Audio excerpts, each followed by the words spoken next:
በስመ አብ ወወልድ ወመንፈስ ቅዱስ አህዱ አምላክ። የመጽሐፍ ቅዱስ ንባብ ኦሪት ዘጸአት ምዕራፍ 13 በኩር ሁሉ ለእግዚአብሔር የተለየ መሆኑ።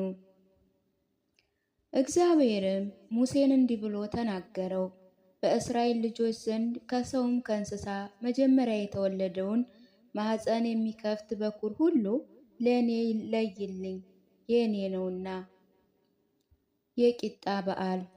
ሙሴ ሕዝቡን አለ፣ ከባርነት ቤት ከግብፅ ያወጣችሁባትን ይችን ቀን አስቡ። እግዚአብሔርም ከዚህ ቦታ በበረታች እጅ አውጥቷችኋልና። ስለዚህ የቦካ እንጀራ አትብሉ፣ እናንተ በዚች ቀን በሚያዝያ ወር ወጥታችኋልና። እግዚአብሔርም ለእናንተ ይሰጣት ዘንድ ለአባቶቻችሁ ወደ ማለላችሁ ወተትና ማር ወደምታፈሰው ምድር ወደ ኬንያውያን፣ ወደ ኬጢያውያን፣ ወደ አሞራውያን፣ ወደ ኢያቡሳውያን፣ ወደ ኢያቡሳውያን፣ ወደ ጌርጌሳውያን፣ ወደ ፌሪዛውያን ምድር ባገባችሁ ጊዜ ይህችን ሥርዓት በዚህ ወር አድርጉ። 6 ቀን ቂጣ ትበላላችሁ።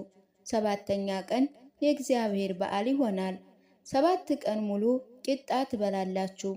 በእናንተ ዘንድ እርሾ ያለበትን እንጀራ አይታይ፣ በአውራጃችሁ ሁሉ እርሾ አይኖር። በዚህ ቀን ከግብፅ በወጣው ጊዜ እግዚአብሔር አምላክ ስላደረገልኝ ነው ስትል ለልጅ ትነግረዋለህ። እግዚአብሔርም በበረታች እጅ ከግብፅ አውጥቷልና። የእግዚአብሔር ሕግ በአፍህ ይሁን ዘንድ በእጅህ እንደ ምልክት በዓይኖች መካከልም እንደ መታሰቢያ ይሁንልህ። ከቀን ወደ ቀን በየጊዜው ይህን ሕግ ጠብቁት።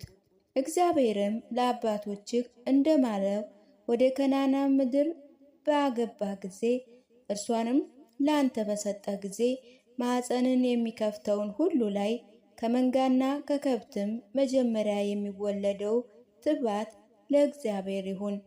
የአህያው በኩር በበግ ትለውጠዋለህ፣ ባትለውጠው ግን ተዋጀዋለህ።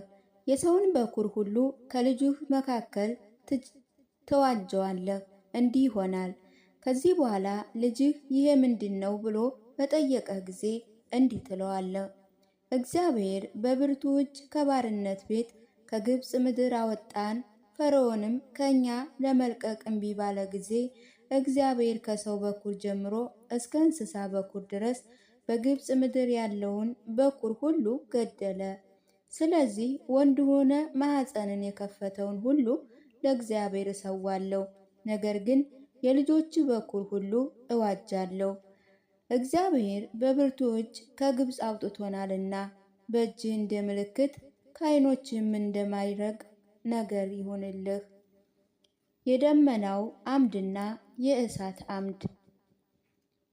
እንዲህ ሆነ፣ ፈርዖን ሕዝቡን በለቀቀ ጊዜ ምንም ቅርብ ቢሆን እግዚአብሔር በፍልስጤማዊ ምድር መንገድ አልመራቸውም። እግዚአብሔር ሕዝቡ ሰልፍን ባየ ጊዜ እንዳይጸጸተው ወደ ግብፅ እንዳይመለስ ብሏልና። ነገር ግን እግዚአብሔር ሕዝቡን በዙሪያው መንገድ በኤርትራ ባህር ባለችው ምድረ በዳ መራቸው። የእስራኤል ልጆችም በአምስተኛ ትውልድ ከግብፅ ምድር ወጡ። ሙሴ የዮሴፍን አጽም ከእርሱ ጋር ወሰደ። እግዚአብሔርም መጎበኘትን በጎበኛችሁ ጊዜ አጽሜን ውሰዱ፣ ከእናንተ ጋርም ከዚያ አውጡ ብሎ የእስራኤልን ልጆች አምሏቸው ነበርና። የእስራኤል ልጆችም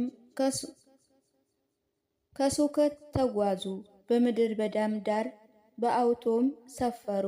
እግዚአብሔር መንገድ ሊያሳያቸው ቀን በአምደ ደመና ሌሊትም በአምደ እሳት ይመራቸው ነበር። አምደ ደመናው በቀን አምደ እሳቱን በሌሊት ከሕዝቡ ፊት ከቶ ፈቀቅ አላለም። ምዕራፍ 14 እስራኤል ቀይ ባህርን መሻገራቸው።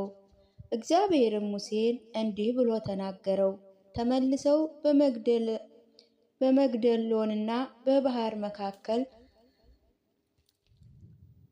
በብዔልፎን ፊት ለፊት ባለ ገላጣ መንደር አንጻር እንዲሰፍሩ ለእስራኤል ልጆች ተናገር።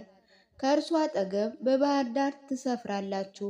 ፈርዖንም ለሕዝቡ ስለ እስራኤል ልጆች በምድር ይቅበዘበዛሉ፣ ምድር በዳ ዘጋቻቸው ይላል።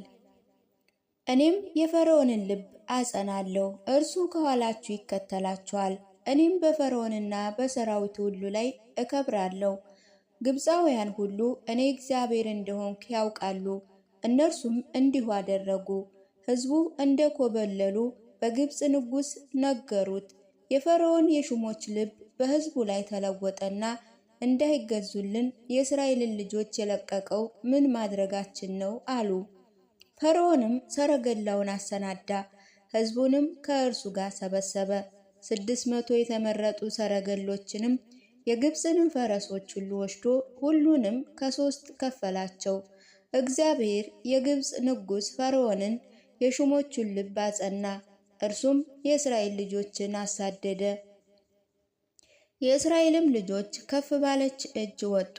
ግብፃውያንም የፈርዖን ፈረሶች፣ ሰረገሎችም ፈረሰኞች ሰራዊት ሁሉ አሳደዷቸው። በባህር ዳር በብኤል ስፌር ፊት ለፊት ባለ ገላጣ መንደር አንጻርም ሰፍረው አገኟቸው። ፈርዖንም በቅርብ ጊዜ የእስራኤል ልጆች ዓይናቸውን አነሱ፣ እነሆ ግብፃውያን ሊከተሏቸው አዩ። የእስራኤል ልጆች እጅግ ፈሩ። የእስራኤል ልጆችም ወደ እግዚአብሔር ጮኹ፣ ሙሴንም አሉት፣ በግብፅ መቃብር ስላልኖር በምድር በዳ እንሞት ዘንድ አወጣህን።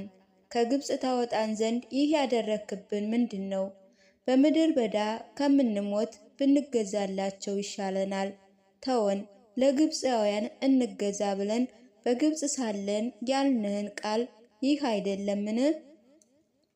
ሙሴም ለሕዝቡ አትፍሩ፣ ዛሬ የምታያቸዋን ግብፃውያን ለዘላለም አታያቸውም። ቁሙ፣ ዛሬ ለእናንተ የሚያደርጋትን የእግዚአብሔርን ማዳን እዩ። እግዚአብሔርም ስለ እናንተ ይዋጋል፣ እናንተ ዝም ትላላችሁ አላቸው። እግዚአብሔር ሙሴን አለው፣ ለምን ትጮህብኛለህ? ከብቶቻቸውን እንዲነዱ ለእስራኤል ልጆች ንገር። አንተም በትርህን አንሳ፣ እጅህንም በባህር ላይ ዘርጋ፣ ክፈለውም። የእስራኤል ልጆችም በባህሩ ውስጥ በየብስ ያልፋሉ። እነሆ እኔ የፈርዖንንና የግብፃውያንን ልብ አጸናለሁ፣ በኋላቸውም ይገባሉ።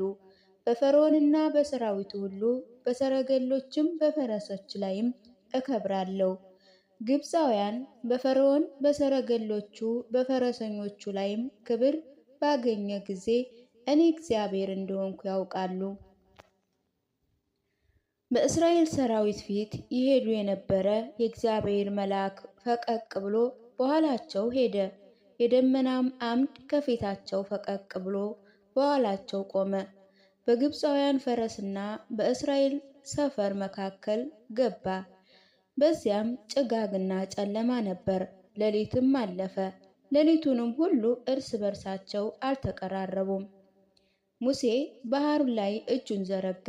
እግዚአብሔር ሌሊቱን ሁሉ ጽኑ የአዜብ ንፋስ አምጥቶ ባህሩን አስወገደው። ባህሩንም እንደራቀው ውሃውም ተከፈለ። የእስራኤል ልጆችም በባህሩ መካከል በየብሱ ገቡ። ውሃው በቀጥተኛና በቀኝና በግራ ወደ ግድግዳ ሆነላቸው። ግብፃውያን የፈርዖን ፈረሰኞች ሰረገሎችም ፈረሰኞችን ሁሉ እያሳደዱ በኋላቸው ወደ ባህሩ መካከል ገቡ። ንጋት በሆነ ጊዜ እግዚአብሔር በእሳትና በደመና አምድ ሆኖ የግብፃውያን ሰራዊትን ተመለከተ። የግብፃውያን ሰራዊትም አወከ፣ የሰረገሎች መንኮራኩርም አሰረ፣ ወደ ጭንቅም አገባቸው። ግብፃውያንም እግዚአብሔር ስለ እነርሱ ይዋጋላቸውና ከእስራኤል ፊትም እንሽሽ አሉ። ግብፃውያን እንደሰመጡ እግዚአብሔር ሙሴን አለው፣ እጅህን በባህሩ ላይ ዘርጋ፣ ውሃው በግብፃውያንና በሰረገሎቹ በፈረሰኞቹ ላይ ይመለስ ይሸፍናቸውም። ሙሴም እጁን በባህሩ ላይ ዘረጋ፣ ባህሩ ማለዳ ወደ መፍሰስ ተመለሰ። ግብፃውያንም ከእርሱ ሸሹ። እግዚአብሔር ግብፃውያንን በባህሩ መካከል ጣላቸው። ውሃውም ተመልሶ በላያቸው ወደ ባህር የገቡትን ሰረገሎችና ፈረሰኞችንም የፈርዖንን ሰራዊት ሁሉ ከደነ። ከመጡም ሁሉ አንድስ እንኳ የቀረ የለም። የእስራኤል ልጆች ግን በባህር ውስጥ በየብስ ሄዱ። ውሃውም በቀኝና በግራ እንደ ግድግዳ ሆነላቸው። እግዚአብሔር የዚያን ቀን እስራኤልን ከግብፃውያን እጅ አዳናቸው። እስራኤልም ግብፃውያን ወደ ሞት ባህር ዳር አዩ። እስራኤልም እግዚአብሔር በግብፃውያን ላይ ያደረጋትን ታላቂቱን እጅ አዩ። ሕዝቡም እግዚአብሔርን ፈሩ፣ በእግዚአብሔርም አመኑ፣ ባሪያውንም ሙሴን አከበሩት።